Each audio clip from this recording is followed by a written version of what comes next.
అమ్మమ్మ 7th anniversary sale. Win iPhone 17 and 776 crazy gifts. Support చేయండి, dosa batter ఫ్రీగా పొందండి.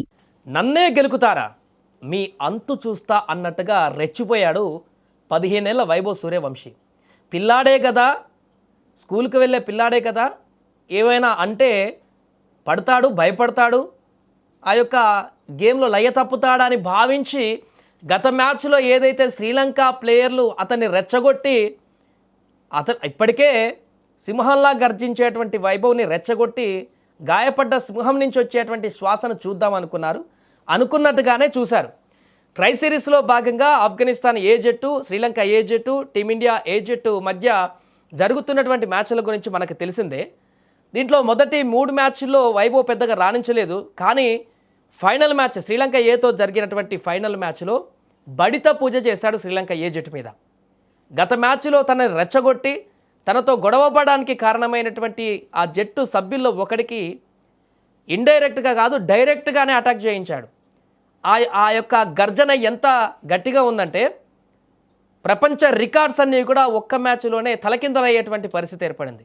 12 బంతుల్లో యువరాజ్ సింగ్ హాఫ్ సెంచరీ చేస్తే మనం ఇప్పటివరకు దాన్నే గ్రేట్ అనుకుంటూ అదే హయ్యెస్ట్ రికార్డ్ అనుకున్నట్టుగా ఉన్నాం.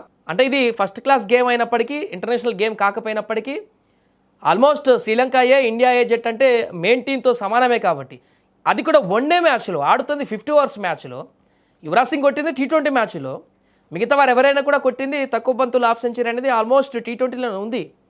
ఆడుతుంది 50 ఓవర్స్ మ్యాచ్, ఓడిఏ మ్యాచ్. కానీ T20 కాదు, T10 ఆడితే ఎంత విధ్వంసం ఉంటుందో అలాంటి విధ్వంసాన్ని సృష్టించాడు ఫైనల్ మ్యాచ్లో వైభవ్ సూర్యవంశీ. కేవలం 11 బంతుల్లోనే హాఫ్ సెంచరీ సాధించి రాబోయే రోజుల్లో నా విధ్వంసం ఎలా ఉండబోతుందనేది శ్రీలంక ఏ జట్టు మీద చూపిస్తూ ప్రపంచ దేశాలన్నిటికీ, క్రికెట్ ఆడుతున్న దేశాలన్నిటికీ హెచ్చరిక కూడా పంపాడు. ఎందుకంటే తను నార్మల్గానే ఒక డిఫరెంట్ ప్లేయర్. చాలామంది అంటారు శతాబ్దానికి ఒకరు వచ్చేటువంటి ప్లేయర్లలో వైభవ్ కూడా ఒకడంటూ కూడా సీనియర్లు ఇప్పుడు కీర్తిస్తున్నారు. డెకెట్కి వచ్చేటువంటి ఒక ప్లేయర్లలో తను ఒకడు. అందరి రికార్డులు కనుమరుగు కావడానికి కారణమయ్యేటువంటి వ్యక్తి వైభవే అంటూ కూడా ఇప్పటికే అంచనాలు వేస్తున్నారు. ఇలాంటి సందర్భంలో అలాంటి వ్యక్తిని, అది కూడా టీనేజ్లో ఉన్నటువంటి వైభవ్ సూర్యవంశిని గెలికితే ఊరుకుంటాడా?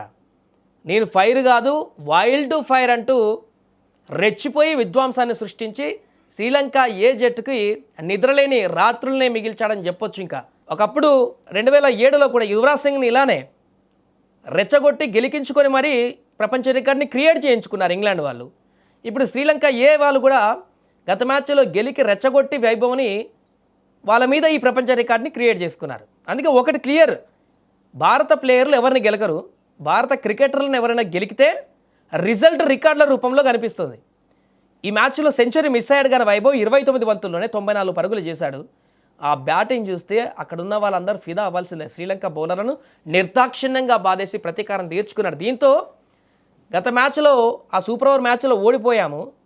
ఇప్పుడు ఫైనల్లో గెలిచి సగర్వంగా ఈ ముక్కోనపు సిరీస్లో టైటిల్ గెలిచి వైభవ్ విధ్వంసానికి టైటిల్ గెలిచి ఇప్పుడు ఈ ట్రై సిరీస్లో ఛాంపియన్గా నిలిచింది టీమిండియా ఏ జట్టు. దమ్ముల వేదికగా జరిగినటువంటి ఫైనల్ 4లో ఇది శ్రీలంక ఏ, భారతీయ జట్ల మధ్య జరిగినటువంటి సన్నివేశాలు. యువ సంచలన Vaibhav Suryavanshi revenge mode innings ఆడాడు. మొత్తం ఈ ట్రై సిరీస్లో వైభవ్ లీగ్ స్టేజ్లో మ్యాచ్లు పెద్దగా ఆడలేదు, మొత్తం విఫలమయ్యాడు. ఒకటే 40+ స్కోర్ ఒకటి ఉంది. ఆఖరి లీగ్లో లంకపై సూపర్ ఓవర్లో భారతీయ ఓటమి చెవి చూసిందే. ఆ మ్యాచ్ ముగిసినటువంటి తర్వాతే శ్రీలంక ప్లేయర్లు వైభవ్ సూర్యవంశీ మధ్య వాగ్వాదం చోటు చేసుకుంది. తనను రెచ్చగొట్టినందుకు శ్రీలంక బౌలర్లను ఇప్పుడు నిర్దాక్షిణ్యంగా బాధేసి ప్రతీకారం తీర్చుకున్నాడు. వేసిన ప్రతి బంతి బ్యాట్కి తాకి బౌండరీ వైపు దూసుకువెళ్ళింది.